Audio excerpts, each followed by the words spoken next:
2021년 5월 5일 수요일, 오늘 함께 나눌 말씀은 마태복음 5장 17절에서 20절 말씀입니다. 내가 율법이나 선지자를 폐하러 온 줄로 생각지 말라. 폐하러 온 것이 아니요 완전하게 하려 함이라. 진실로 너희에게 이르노니 천지가 없어지기 전에는 율법의 1.1획도 결코 없어지지 아니하고 다 이루리라. 그러므로 누구든지 이 계명 중에 지극히 작은 것 하나라도 버리고 또 그같이 사람을 가르치는 자는 천국에서 지극히 작다 일컬음을 받을 것이요 누구든지 이를 행하며 가르치는 자는 천국에서 크다 일컬음을 받으리라. 내가 너희에게 이르노니 너희 의가 서기관과 바리새인보다 더 낫지 못하면 결코 천국에 들어가지 못하리라. 아멘. 잠시 기도하시겠습니다. 평강의 하나님, 모든 만물을 다스리시는 주님, 오늘도 우리에게 새 하루를 허락하심을 감사드립니다. 날마다 주님의 말씀을 묵상함으로써 하나님을 향한 우리의 믿음이 더 깊어지게 하시고 견고하게 하셔서 세상 속에서 주님이 맡기신 빛과 소금의 역할을 잘 감당할 수 있는 힘을 허락하여 주옵소서. 예수님의 이름으로 기도드립니다. 아멘. 오늘 말씀에서 예수님께서는 율법에 대한 주제를 다루고 있음을 볼 수 있습니다. 오늘 본문의 말씀은 이 단락의 시작이고 5장 21절에서 47절까지 율법의 완성이신 예수님께서 6가지 대조법을 통해 하나님 나라의 율법이 예수님을 통해 어떻게 완성되고 있는지, 그리고 그것이 그 나라의 제자된 우리들과 어떤 연관이 있는지를 설명해 주십니다. 우리가 이 단락에서 주의해서 보아야 할 것은 그리스도인과 율법의 관계입니다. 우리가 잘 알다시피 율법에 대한 아주 극단적인 두 자세가 있는데, 하나는 율법주의이고 또 다른 하나는 율법 폐기론입니다. 말 그대로 율법주의는 율법의 조항 하나하나를 다 지키는 것이 의라고 생각하고 그것을 굉장히 중요히 여기는 것이고, 율법 폐기론은 율법을 원하지도 않고 그것이 필요하지도 않다고 생각하는 것입니다. 이제 우리는 여기에 대한 답을 예수님을 통해 얻을 수 있습니다. 그리스도인이 율법에 대하여 가져야 할 자세, 그리고 그를 통해 우리가 가져야 할 진정한 의가 무엇인지 오늘 말씀을 통해 살펴보려 합니다. 예수님은 17절 말씀을 통해서 나는 율법을 깨뜨리러 온 것이 아니라 완성하러 온 것이다 하고 말씀하십니다. 예수님께서 이런 말씀을 하시는 것으로 볼 때 아마도 그 당시에 실제로 그렇게 생각하는 사람들이 있었던 것으로 여겨집니다. 여기서 완성하러 왔다는 표현은 헬라어로 플레로라고 하는데 그 본래의 의미는 채우다, 충만하다입니다. 그런데 이 단어는 또한 완성하다, 성취하다는 의미로 사용되기도 합니다. 그러니까 예수님께서 율법의 완성을 위해 오셨다는 말은 그들이 가진 옛 언약, 곧 모세를 통해 주어진 율법이 불완전하다는 뜻이 아닙니다. 부족한 것이 있어서 채운다는 의미로 받아들이게 되면 한 가지 오류가 생기는데, 왜냐하면 그 말씀을 주신 분이 하나님 자신이기 때문입니다. 그렇게 되면 하나님의 전능하심과 전지하심에 흠이 생깁니다. 그러니까 이 말씀은 애초에 뭔가 부족한 것이 있는데 내가 그걸 채우려고 온 것이야 라는 의미가 아닙니다. 율법과 모든 구약의 예언자들이 계시하는 바, 그 궁극적 실체가 무엇입니까? 바로 예수 그리스도입니다. 예수님은 율법과 구약의 모든 예언자들, 선지자들이 가리키는 바, 그 궁극적인 실체와 본질이 되시는 것입니다. 구약의 모든 제사법, 그리고 하나님이 그의 종 모세를 통하여 주신 성막에서 이루어지는 모든 일들은 하나님의 아들 예수 그리스도가 우리 가운데 오셔서 이루셔야 할 모든 구속의 사역을 예표하고 있습니다.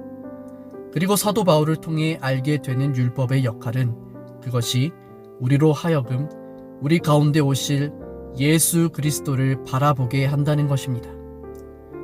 로마서 3장 20절에 그러므로 율법을 지키는 것으로 하나님 앞에서 의롭다고 인정받을 사람은 아무도 없습니다. 왜냐하면 율법은 우리가 죄인이라는 사실을 알게 해주기 때문입니다. 그러므로 예수님의 이 말씀은 율법 그 자체에 지나치게 매여 있는 사람들과 또한 율법을 필요 없다고 여기는 사람들에게 기준이 되는 말씀입니다. 우리가 진짜 율법과 모든 구약의 선지자들의 계시를 통해 바라보아야 하는 것은 율법의 완성이자 실체가 되시는 예수 그리스도입니다. 이제 율법을 그토록 중요하게 여기던 종교 지도자들도 율법과 상관없이 살아가던 이방인들도 우리를 구원하기 위해 이 땅 가운데 오신 하나님 나라의 왕 예수 그리스도를 주목해야 하는 것입니다. 그런데 이 말씀을 증거하실 때 예수님께서 산 위에서 그들에게 가르치셨다고 합니다. 그러니 잠시 상상해 보십시오. 사람들이 그 말씀을 귀 담아 듣던 듣지 않던 지금 율법의 완성으로 오신 예수님을 바라보고 있는 것입니다. 이 말씀이 오늘 우리에게 위로가 되고 소망이 되는 것은 하나님이 율법 그 자체로 모든 것을 끝내지 않으시고 연약한 우리를 위한 참 생명의 길을 허락하셨다는 것입니다. 만약 하나님이 구원의 기준으로 율법의 모든 조항을 완벽하게 지키는 것으로 하셨다면 우리 중에 과연 얼마나 구원을 받을 수 있을까요? 그런데 하나님은 율법 그 자체로 우리의 구원을 결정하지 않으시고 율법을 통해 우리가 얼마나 죄인인지를 알게 하시고 하나님의 은혜가 절실히 필요한 자인지를 알게 하셨으며 그 은혜가 바로 예수 그리스도를 통하여 주어진다는 것을 구약의 모든 율법과 제사법 그리고 선지자들을 통하여 알려주신 것입니다. 그러므로 이제 율법의 완성으로 오신 예수님께서 제자들에게 무엇을 말씀하십니까? 그러므로 누구든지 이 계명 가운데 가장 작은 것 하나라도 어기거나 다른 사람에게 그렇게 하라고 가르치는 사람은 하늘나라에서 가장 작게 될 것이다. 그러나 누구든지 계명을 지키고 가르치면 하늘나라에서 크게 될 것이다. 이 말씀은 구약의 옛 율법이 아니라 이제 예수 그리스도를 통해 완성된 율법을 의미합니다. 하나님 나라의 백성과 그 나라의 백성이 되기를 소망하는 사람들은 이제 율법의 완성으로 모든 사람의 소망이 되시는 예수 그리스도의 말씀을 주목해야 한다는 것입니다.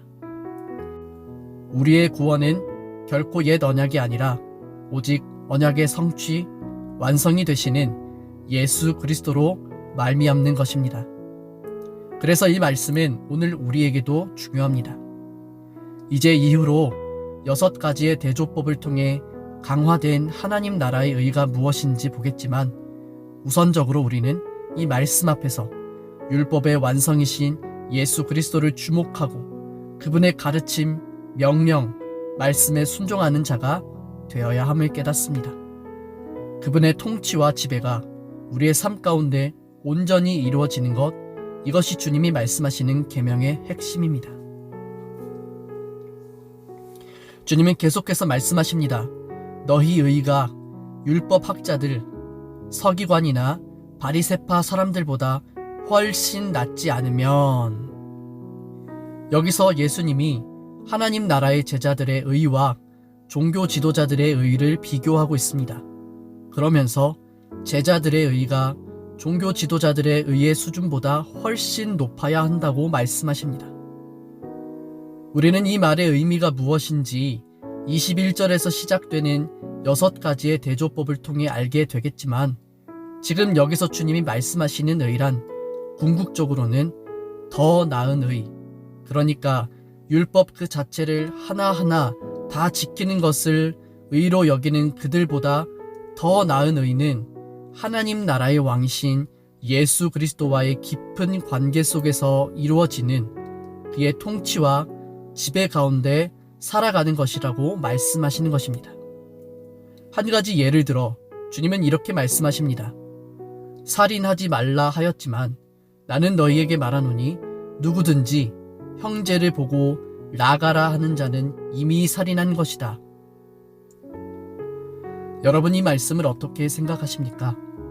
그 당시 종교 지도자들, 소위 율법주의자들은 내가 실제로 누군가를 죽이지 않으면 살인이 아니기 때문에 내 마음속으로 누군가를 미워하거나 그를 향해 나쁜 마음을 품는 것은 괜찮다고 생각했습니다.